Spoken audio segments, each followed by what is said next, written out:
Hi hello and வணக்கம். Welcome back to my channel Abirami universal code. நான் உங்கள் அபிராமி. இந்த காணொளி எதற்காக அப்படின்னு சொல்லி நீங்கள் பார்த்து தான் வந்திருப்பீங்க. அதுக்கு முன்னால் ஒரு சின்ன விஷயம் வந்து உங்களுக்கு நான் சொல்ல ஆசைப்படுறேன். இந்த என்னுடைய சேனல்லையே வந்து கடந்த 2 மாதங்களுக்கு மேலாகவே நான் முழு நீள காணொளிகள் எதையுமே நான் பதிவேற்றவில்லை. அது மட்டும் இல்லாமல் நான் இந்த சேனலில் வந்து 30 days சேலஞ்ச் அப்படின்ற ஒரு விஷயம் செய்து கொண்டிருந்த நாங்கள் அந்த சேலஞ்சுமே வந்து குறிப்பிட்ட சில ரீசன்ஸால் வந்து டிஸ்கண்டினியூ பண்ணப்பட்டது. ஸோ அதற்காக முதலாவது உங்களுக்கு நான் மன்னிப்பு கேட்டுக்கொள்கிறேன். ஏனென்று சொன்னால் எங்களுடைய சேனலில் வந்து ஒவ்வொரு நாளும் ஒவ்வொரு காணொளியை தாரதாகத்தான் நான் சொல்லியிருந்த நாங்கள் குறிப்பிட்ட சில காரணங்களால் வந்து அதை பதிவேற்ற முடியாமல் போயிருந்தது. அது எதற்காக என்ன நடந்தது அப்படின்ற விஷயத்தை வந்து வேறொரு காணொளியில் நான் உங்களுக்கு நான் சொல்லிக்கொள்கிறேன். சரி, நாங்கள் இப்போ இந்த காணொளிக்குள்ள நான் போயிடலாம். அதாவது கர்மாவோட விளைவுகள் நீங்கள் பார்த்துட்டு தான் வந்திருப்பீங்க, இருந்தாலும் சொல்கிறேன். கர்மாவோட விளைவுகள் நல்லவர்களுக்கு எதற்காக துன்பம் வந்து கொண்டிருக்குது, கெட்டவர்களுக்கு எதற்காக இன்பம் அப்படின்றது வந்து நீடித்து கொண்டே போய்கொண்டிருக்கிறது. எங்களுடைய எல்லாருடைய மனதிலும் வந்து இந்த கேள்வி வந்து ஏதோ ஒரு கட்டத்தில் வந்து நிச்சயமாக எழுப்பப்பட்டு தான் இருக்கும். கர்மா உண்மை அப்படி என்று சொன்னார், அதாவது நிறைய பேர் வந்து சொல்றது இதுதான் உண்மை அப்படின்னு சொன்னா, கெட்டவர்கள் எதற்காக தொடர்ந்தும் வந்து ஒரு வெற்றியை மட்டுமே ஈட்டி கொண்டிருக்கிறார்கள், நல்லவர்கள் தொடர்ந்தும் எதற்காக துன்பத்தை மட்டுமே அனுபவித்து கொண்டிருக்கிறார்கள். அது மட்டும் இல்லாம நல்லவர்கள் வந்து போராடி கொண்டே இருக்கிறார்கள். அவர்களுடைய வாழ்க்கையில தினசரி அவர்கள் போராட்டமான ஒரு வாழ்க்கை தான் போய்கொண்டிருக்கிறது. எதற்காக போராடி கொண்டே இருக்கிறார்கள் அப்படின்னும், ஊழல் செய்கிறவர்கள் தான் அதிகாரத்துல இருக்கிறார்கள். பேராசை மனம் கொண்டவர்கள் மட்டும்தான் சொத்துக்களையும் செல்வங்களையும் குவிக்கிறவர்களாக இருக்கிறார்கள். பெரிய பெரிய அதிகாரங்களில் இருக்கிறவர்களாக இருக்கிறார்கள். ஆனால் நல்ல மனம் கொண்டவர்கள் வந்து எவரோ ஒருத்தரால் வஞ்சிக்கப்பட்டு கொண்டிருக்கிறார்கள்.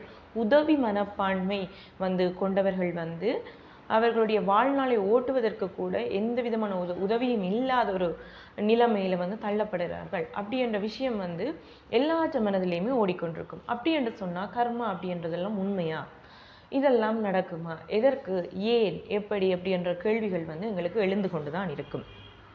இந்த கேள்விக்கான பதில் தான் கர்மாவுடைய ரகசியம். அதாவது கர்மா இஸ் அ பூமரங். இப்படியான வசனத்தை வந்து இந்து மதம் சாராதவர்கள் கூட சொல்லி நாங்கள் கேள்விப்பட்டிருப்போம். ஆனால் இந்த உலகிலேயே வந்து பெரும்பாலான பழமையான ஆன்மீக மரபுகள் வந்து அனைத்தும் வலியுறுத்தி நிற்பது வந்து ஒரே ஒரு விஷயம்தான். அதாவது நாம் செய்கின்ற செயலுக்கு ஏற்ப விளைவு கண்டிப்பாக இருக்குது, அதாவது நிச்சயமாக உண்டு என்பது தான். அது என்ன விளைவு? நல்ல செயல்கள் செய்தால் நன்மையும், தீய செயல்கள் செய்தால் தீமையும், அதாவது துன்பமும் அப்படி என்று சொல்லியான விளைவு தான் ஏற்படும் என்று.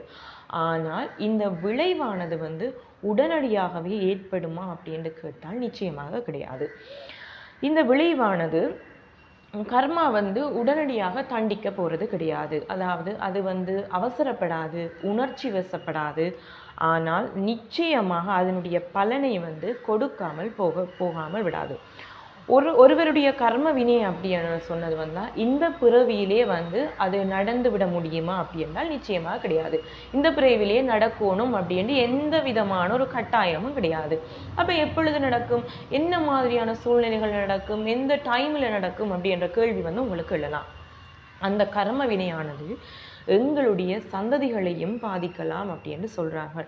அதாவது எங்களுக்கு ஆக அடுத்த தலைமுறையினருக்கும் வந்து இதை கடத்தி கொண்டு போகலாம் அப்படின்னு சொல்கிறாங்க.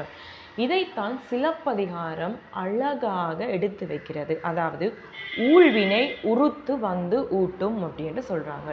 சரி, இந்த கர்ம பாடத்தினை வந்து மகாபாரத்தினூடாக நாங்கள் முற்று நோக்குவோமே. ஆனால் மகாபாரத்தில் வந்து சத்தியவதி எனப்படுபவ வந்து பீஷ்மர்கிட்ட, அதாவது தன்னுடைய வம்சமானது மட்டும்தான், தன்னுடைய மகன்களுடைய வம்சம் மட்டும்தான் அரசாள வேண்டும் அப்படி என்ற ஒரு அற்ப ஆசையிலே பீஷ்மர்கிட்ட செய்து அவர்களை சொல்கிறாங்க, அவர் வந்து என்றைக்குமே அரியணை ஏறக்கூடாது அப்படி என்றும், அவருடைய பரம்பரையானது எந்த காலத்திலையுமே வந்து அரச பதவியிலேயோ அவருடைய சந்ததி ஆட்சி செய்யக்கூடாது அப்படி என்றும், அவர் வந்து பிரம்மச்சாரியாகவே இருக்க வேணும் அப்படி என்று சொல்லி ஒரு சத்திய வாக்குகளை பெற்றுவிட்டு அவர் கடந்து செல்கிறார்.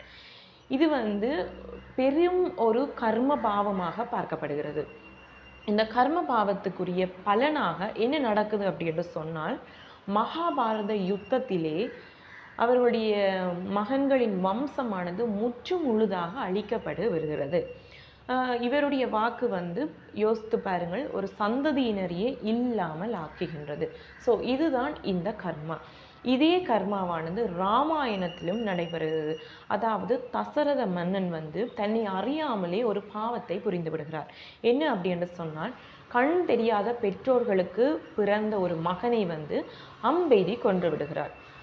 அது வந்து அவர் அறியாமல் செய்த பாவம்தான். ஆனால் அந்த பாவத்தினோட விளைவாக கர்மா எப்படி நடக்குது அப்படின்னு சொன்னால், தன்னுடைய உயிருக்கும் மேலாக நினைத்து நேசித்த தன்னுடைய மகனான ராமனை பிரிந்து வாழக்கூடிய ஒரு விடயம் ஒன்று, அதாவது அந்த என்னென்னு சொல்றது, அந்த சோகத்திலேயே அவர் வந்து இறந்து போகிறார். புத்திர சோகத்திலேயே அவர் இறந்து போகிறார். இதுதான் இந்த கர்மா வந்து கற்பிக்கப்படுகிற மெயினான பாடமாக இருக்கிறது. கர்மா வந்து தாமதமாக வரும், ஆனால் மிகவும் துல்லியமாக வரும்.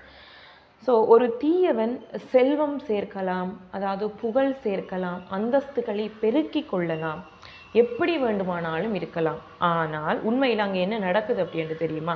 அவன் வந்து தனக்கான தண்டனைகளை, அதாவது தனக்குரிய துன்பங்களை அவர் வந்து சேர்த்து கொண்டு இருக்கிறார் அப்படின்னு அர்த்தம். அதாவது அந்த துன்பம் வந்து என்னவாக போகுதுன்னு சொன்னால், ஒரு கர்ம கடனாக மாறுகிறது. எதிர்கால துன்பத்தை வந்து பெருக்குகிறது. ஆனால் இது நல்லவன் ஏன் துன்பப்படுகிறான் அப்படின்னு நாங்கள் பார்க்க போமையானால், அவன் வந்து தன்னுடைய கர்ம கடனை வந்து முடித்து கொண்டிருக்கிறான் அப்படின்ற அர்த்தம்.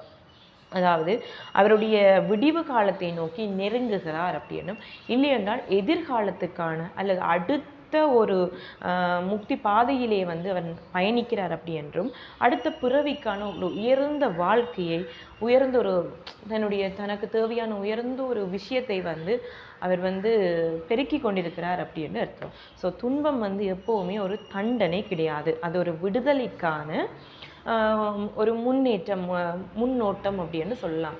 அந்த நாங்களுடைய விஷயம் பெறுவதற்கு முன்னால் எங்களுக்கு கிடைக்கப்படுகிற ஒரு பரீட்சையாக கூட அது இருக்கலாம். ஸோ கர்மா வந்து கணக்கு போடும், எப்போவுமே எங்களுக்கு ஒரு கணக்கு போடும். அது உடனடி தீர்ப்பு தராது, ஆனால் இறுதி தீர்ப்பு தவறாத மாதிரி தான் அது இருக்கும். ஸோ நல்லது ஒருபோதுமே வீணாகாது, கெட்டது ஒருபோதுமே தப்பாது. ஸோ இதுதான் கர்மாவுடைய நித்திய நீதி.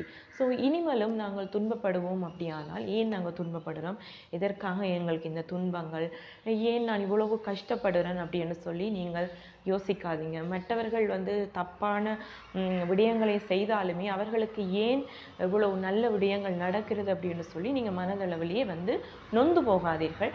அவர்களுடைய தீர்ப்பானது நிச்சயமாக அவர்களுக்கு வந்து அடையும். உங்களுடைய கர்ம கடனை நீங்கள் முடித்து கொண்டிருக்கிறீர்கள் அப்படி என்பதை நினைத்து நாங்கள் சந்தோஷப்பட்டு, அவர்களுக்கான கர்மாக்களை அவர்கள் கூட்டி கொண்டிருக்கிறார்களே அப்படி என்றதுக்காக நாங்கள் வருத்தப்படுவோம்.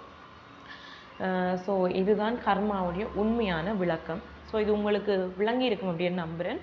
ஸோ இது உங்களுக்கு இந்த காணொளியில் வந்து தெளிவான விளக்கம் உங்களுக்கு கிடைத்திருக்குமே. ஆனால் இந்த காணொளிக்கு லைக் பண்ணுங்கள், மற்றது ஷேர் பண்ணிக்கொள்ளுங்கள் மற்றவர்களுக்கும். மெயினாக என்னுடைய சேனலை வந்து நீங்கள் சப்ஸ்கிரைப் பண்ணிக்கொள்ளுங்கள். மேலும் இன்னொரு காணொளியில் உங்களை நான் சந்திக்கிறேன்.